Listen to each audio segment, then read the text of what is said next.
Good morning, everybody. My name is John. I'm the tattooed historian, and we are live at the Rupp House. We are here for great conversations with the Gettysburg Foundation in partnership with Gettysburg College. So glad you all could join us. I'm here with Ron Kirkwood, and Ron will be talking in a minute about his new book and out here on the lawn in a few minutes about it. But I just wanted to say that Great Conversations is held here at the Rupp House in remembrance of the 156th anniversary of the Battle of Gettysburg, of course, happening on July 1st through 3rd, 1863.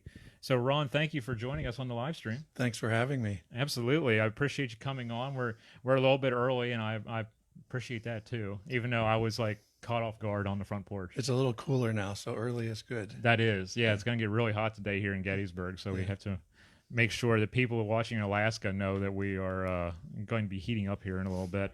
But Ron, tell me about your life getting involved in history in general. When we moved from Michigan to Pennsylvania in 1984, we moved to York, which is one county over from Gettysburg. And during our explorations of our new home, we came to Gettysburg a lot, and we kept coming back and kept coming back. It kept drawing us in, and I would read more, and I just wanted more information. And so as the years went on, the interest grew, and then in 2013, the Gettysburg Foundation opened the Spangler Farm to the public after they purchased it and did some rehabilitation, and they needed some volunteer guides out there. So I gave it a shot. I loved it. I learned a lot, and each year I learned more, and I thought we kind of need a book on this place. Right. And so that's what led to that. Right. And we actually have piles of books in front of us. You all can't see them, but the book is laying right here, and I want to get Liz, my assistant, to help me with that. Thank you. This is Ron's book here, and I will give you a link to it later on because I post these later, and I like to edit and give links to all the books. It's called Too Much for Human Endurance, the George Spangler Farm Hospital and the Battle of Gettysburg. I just recently visited the Spangler Farm for the first time. Good. And it was an amazing experience because I didn't even know where it was. I heard sad to say that, but I heard so much about it. I didn't know where it was. And so you had that experience volunteering out there. What was some of the takeaways from that experience for you? I learned a lot as a volunteer about the 11th Corps Hospital that was there, and I learned a lot about some of the wounded and some of the guys who died, and the Civil War medicine that took place there. And I learned about the artillery reserve, which was 106 cannons and 2,300 men and 2,300 horses. And these are the guys who went out and plugged a hole in the line whenever it came. One was potentially to come open. The artillery reserve was there. But then I started to see a lot of other things had happened out there too. And I decided I wanted to research them and see what all happened out there. And I found out about the 5th Corps being bivouacked on Spangler, the 6th Corps bivouacked on Spangler. I found the importance of the Granite Schoolhouse Lane, how these troops used this lane right through the heart of the Spangler Farm to get to the line just in time. So I think this farm was critically important, not only just as two hospitals, because there was a 2nd Corps hospital there too, 1st Division, but how strategically it allowed Meade to move his parts and get those parts to the line just in time. Lots of farms in Gettysburg were destroyed by the battle because they were right in the middle of the fighting. The Spangler Farm wasn't in the middle of the fighting. There were some overshots, but they were behind the line. But what Spangler provided logistically, I think, helped me in a dramatic way win the battle. And that all came out just through research and looking at maps. And for some reason, after all these generations, the story of this important farm has not been told until now. So I'm excited to be the one to find the story and to be the one telling it. Right. It sounds like the position is almost like the heartbeat of the federal line. Because that's right. all the interior lines are coming in that area. Yeah, and it was so close to the line. It was so close to the center. It was close to the left flank. It was close to the right flank. And it was a big farm. So Meade could put the artillery reserve there, and he could put 11,000 men of the 5th Corps and then 11,000 men of the 6th Corps. It could handle it. And then it had the roads to the line. The artillery reserve fought from the Peach Orchard all the way along the Plum Run line, Cemetery Ridge, Cemetery Hill. They fought hand to hand on East Cemetery Hill. They fought on Powers Hill, which was owned by Spangler.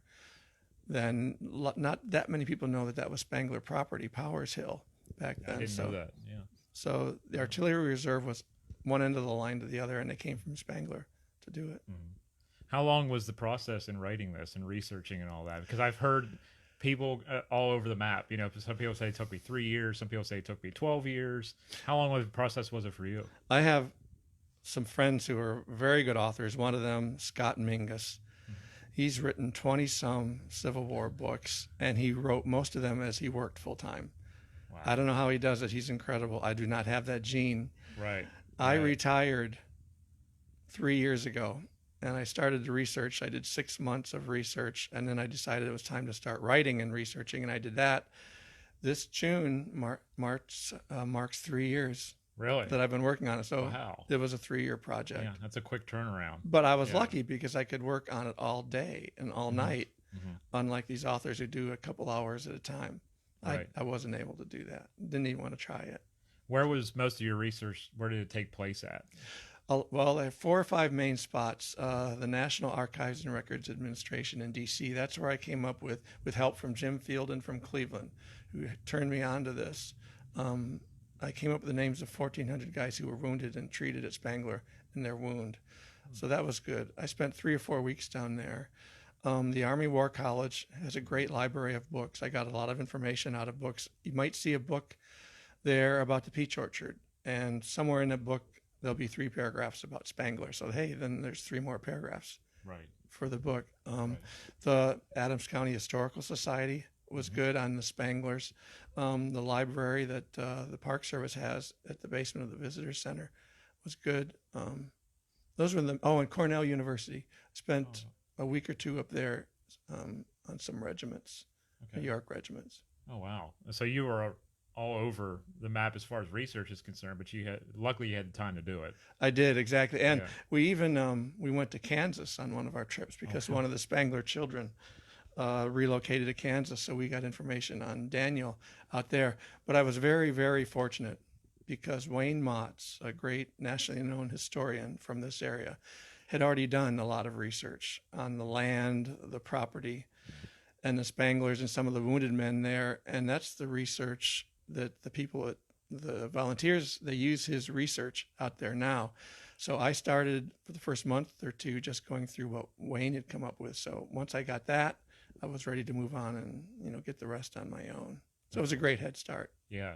What was one takeaway from the book in general, some of the details that was like something that really stood out to you about the farm or what happened on the farm? What's something that's like a little tidbit that anyone listening would want to, pique their curiosity about reading this?